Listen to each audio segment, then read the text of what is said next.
Hanggang ngayon po kasi ay hindi pa rin daw okay ang relasyon niya sa kanyang jowa na si Cindy. Nagsimula daw po yan matapos na itong si Mellard ay may mailike na kaibigan sa social media. Ba, nilike lang? O pinusuan ba ito? Oo, pero kung ganun lang naman, bakit naman na ganyang katindi? Pero kasi, ang ending daw nung paglalike na yan ay yung todo selos nitong si Cindy. At sa tuwing nagpapaliwanag naman daw itong si Mellard, palagi na lang daw siyang binabara ni Cindy. Kaya ang ending, hindi pa rin naayos ang kanilang problema. Simpleng tampuhan nga lang ba ito o meron naman talagang pinaguhugutan si ate mo? Mula sa Quezon City, 27 years old, kausapin na nga po natin itong si Mellard. Mellard, magandang tanghali sa'yo. Magandang tanghali po kaya po ay Mellard, gaano na kayo katagal ng jowa mo na si Cindy? bali mga 4 months. Bago-bago pa lang pala. Opo.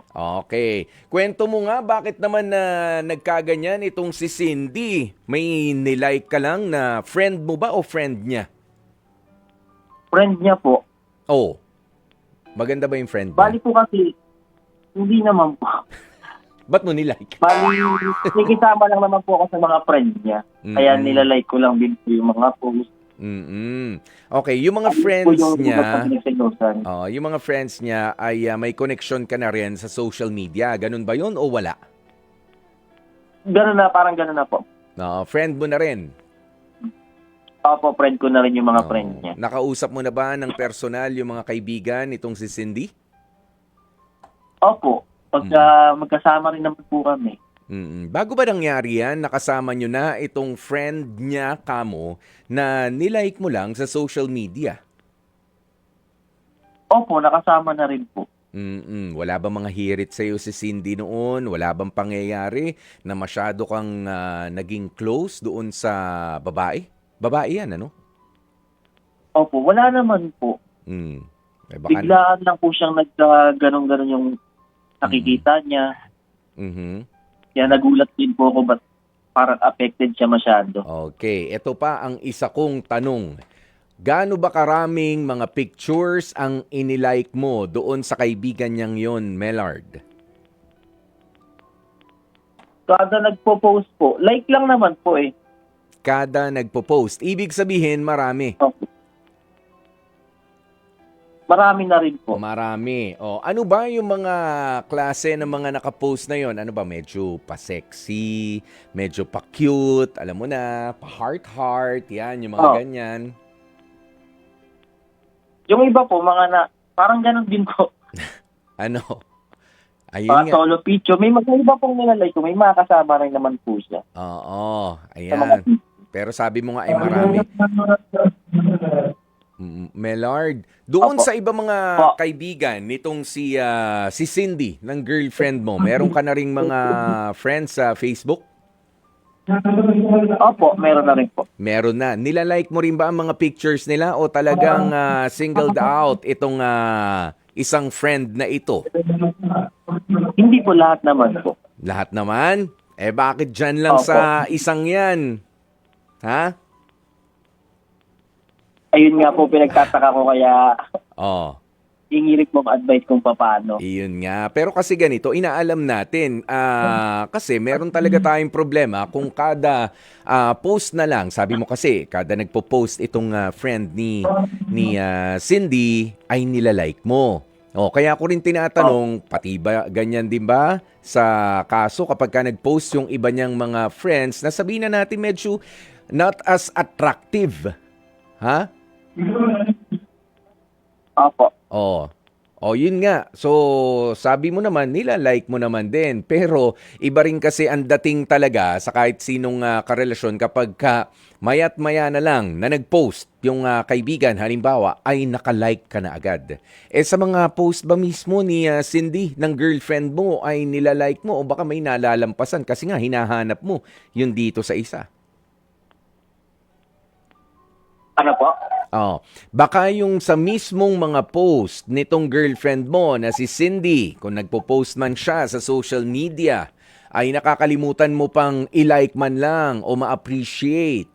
Dahil at mas marami talagang mga, alam mo na, kumbaga parang tinatantusan mo ng marami itong friend niya. Oh, may problema talaga. No. You have to be honest, Melard. Opo, tama naman po. Yan. Nalalampasan si Cindy. Nalalampas. Oh, yun nga.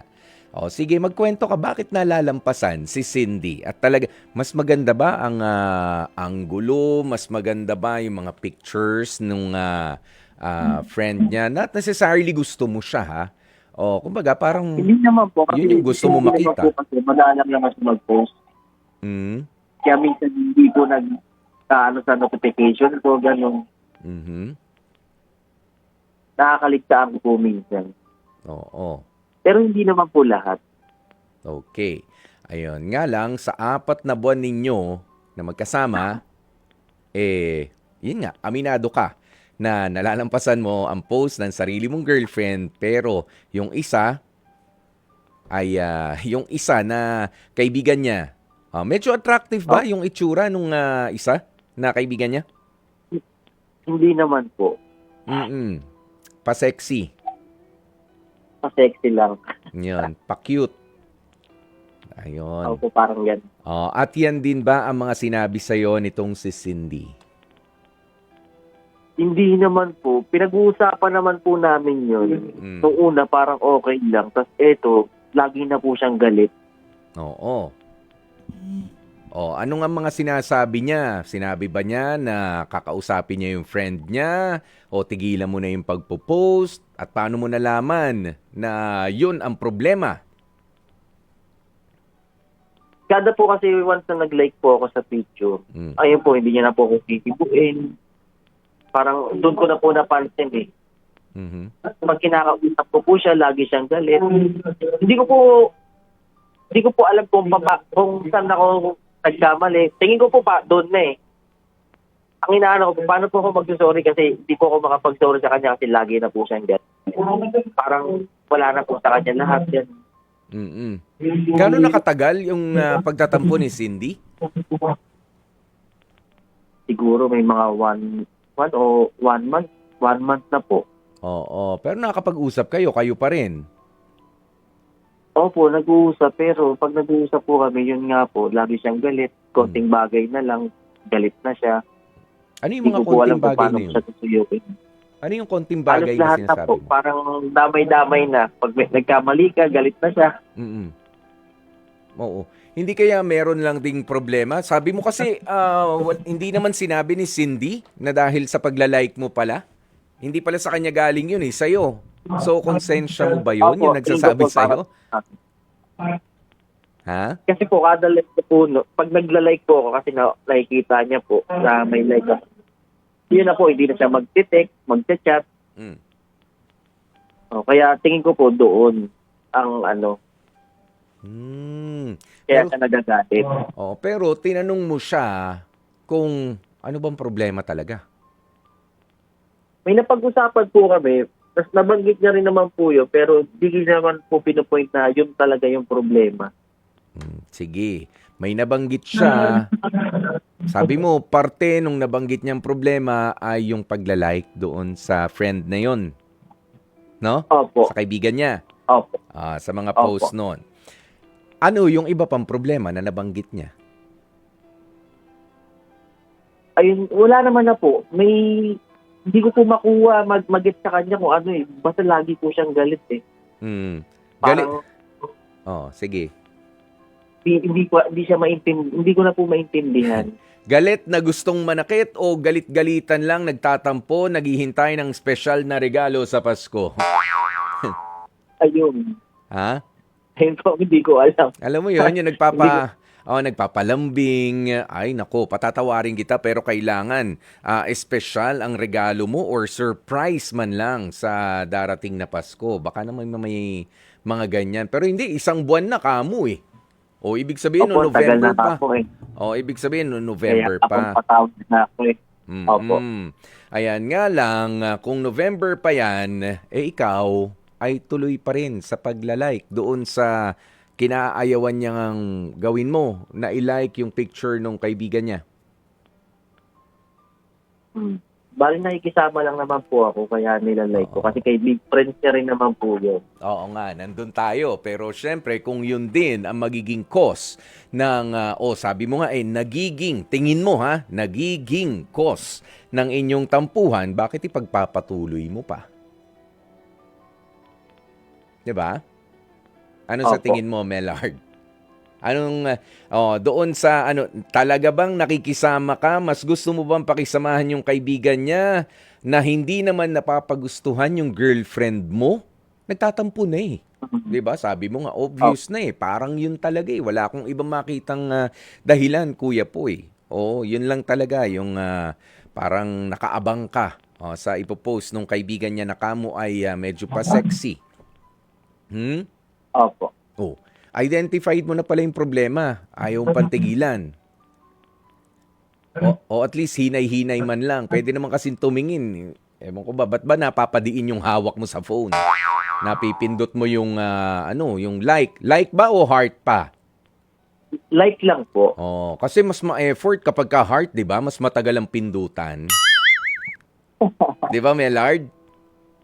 Opo. Baka hindi ka nga nag-like, nag-comment ka naman. Hindi naman po. Like lang po. Hindi naman. Ano sa tingin mo? Ha? Kasi kung makikisama ka, unahin mong pakisamahan, sino ba yung girlfriend mo? Sino bang mas importante? Marami namang ibang pamamaraan ng pakikisama doon sa mga friends ng girlfriend mo o ng boyfriend mo. 'Di ba? Marami. Hindi lang naman sa social media.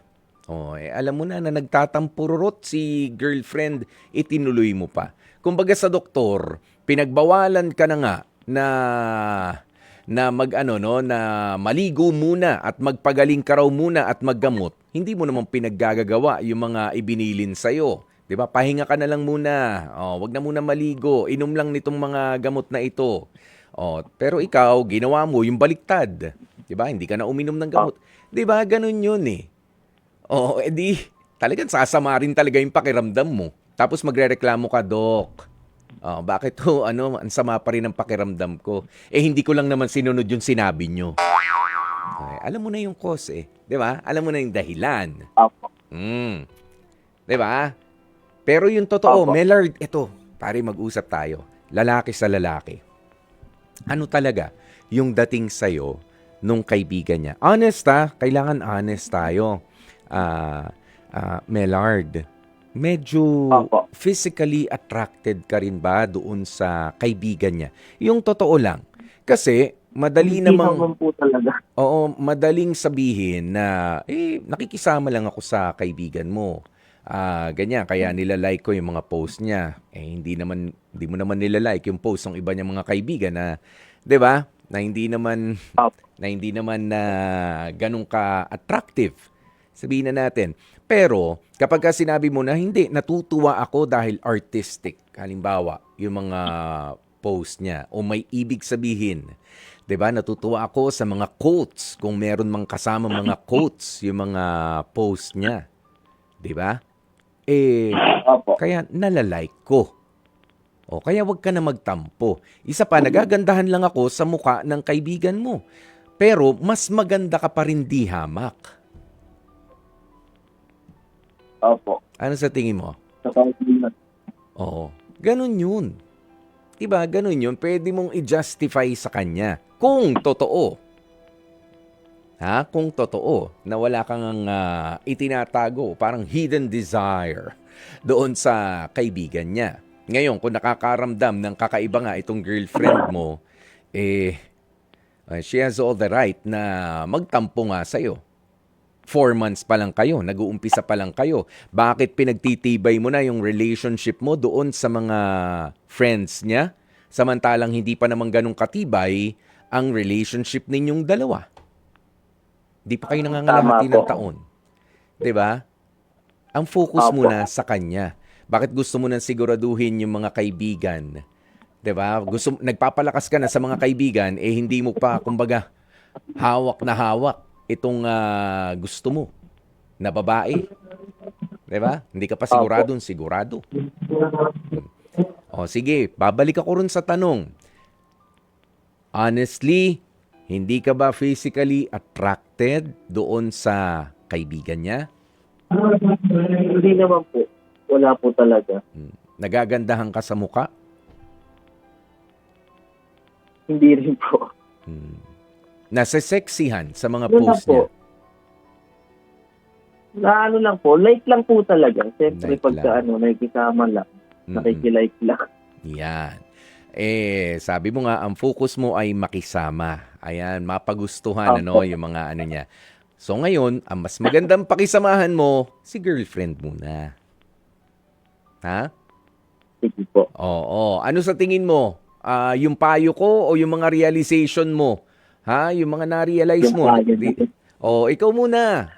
Ikaw muna magsabi. Ano sa tingin mo ang magandang gawin ni Melard na maluwag sa dibdib mo? Mapipigilan mo ba sarili mong mag-like sa mga pictures niya? Kaya naman po, Kaya. para sa kanya. I-screenshot na lang. Ha? Ha? Melard, Kaya naman. baka naman i-screenshot mo na lang. Ha? Ay, hindi po. Okay. Sige. Kaya naman. May trabaho ka ba, Melard? Meron po. Pero medyo bawas-bawasan mo rin yung screen time mo, ha? Mas maganda yan eh. Ano bang Opo. trabaho mo? May kinalaman ba sa sa social media? Opo, meron po. Oo. Kaya nakikita ko rin. Sa Oo. computer ko ang hawak ko. Ayun nga. Pero as much as possible, syempre, kung ano yung mas mapagkakakitaan natin, 'di ba? Yung papasok ang income, yung papasok ang swerte. Yun ang focus natin sa social media. Pagka fake news, tanggal. Kapag ka pinagtatampuhan ni jowa, lampasan na lang muna. Tingnan, lampasan. 'Di ba? Kung magki-create ng problema, huwag i-share. 'Di ba? Kapag ka yun lang pala napakasimple lang rin ang gusto ni jowa mo, ni Cindy. Huwag ka namang, yun ang statement dun Huwag ka naman like ng like dyan. Tapos yung mga post ko, bihira na nga lang, di mo pa na-like. Di ba? Tsaka mayat-maya naman yung kaibigan ko, nag-post. Mayat-maya, kahit na mayat-maya yan mag-post, mayat-maya ka rin iba na nga rin yung dating niyan sa akin. Ako ang girlfriend. 'Di ba? Yun naman yung para sa akin naiisip-isip ko kung kay Cindy. 'Di ba? Ay ako ang karelasyon Tama. mo. Yan ang gusto mo. Pakisama mo, Eddie. Mga linyahan sa mga pelikula. Kayong dalawa na lang ang magsama. Yan, yung mga ganon. Eddie, kayo na lang ang magsama. Kawawa naman yung kaibigan mo. Yung kaibigan niya, 'di ba, na nagpo-post, ganyan. Pero sexy ba talaga, Melard? Sakto lang po. Paano sakto? Okay lang po. Mahirap po explain. Sa 10 out of 10. Mga ilan? 8. Ay, pwede. Pwede. Oo. Kung 8 out of 10, 8 itong kaibigan ni Cindy, si Cindy, ilan? Yung Siyempre, totoo, 10. yung totoo, perfect 10. Yeah, siyempre po. Yan, pero 10 siya. sure ka dyan? Opo. Sige. 100%. Melard, ano ang mga na-realize mo dito sa pag-uusap natin? Ano ang solusyon sa problema mo? Ayun nga po, ititigil ko na. Pero may hihingin po sana ako sa inyo na kung paano po ako magsasorry sa kanya. Well, kung papaano ka magsasorry, ang sabi mo nga, kailan yung huling beses ka na nag-like na naman sa picture nung pinagseselosan niya? Parang mga 3 days na po. 3 days na. So, meron ka ng kumbaga, meron ka ng pataan na konti. Kumbaga, mapapatunayan mo na. 'Di ba, na tumigil na talaga ako. O kung di man tumigil, paminsan-minsan pwede naman talaga 'Di ba? Wag lang kasi yung parang binabantayan mo na yung ibang tao na Opo. nakakaselos na. Alam mo naman tayo, 'di ba? Nag-uumpisa pa lang kayong dalawa. Kilig na kilig sa'yo. Ganito kasi yan, Melard. Kilig na kilig pa sa'yo itong si Cindy. Nga lang, ipinakilala lang kita sa ibang mga friends ko at nangyayari to ha, kahit wala pang cellphone noon. Oo, parang ang lagi nang hinahanap nung bagong boyfriend o nung bagong girlfriend, nasa na yung kaibigan mo? Bakit hindi natin siya kasama? 'Di ba? O kaya pagka nagkasama-sama kayo, santumpok, kayo yung mas madalas pa mag-usap kaysa doon sa magkarelasyon. Diyan nagkakaroon kasi ng mga sulutan.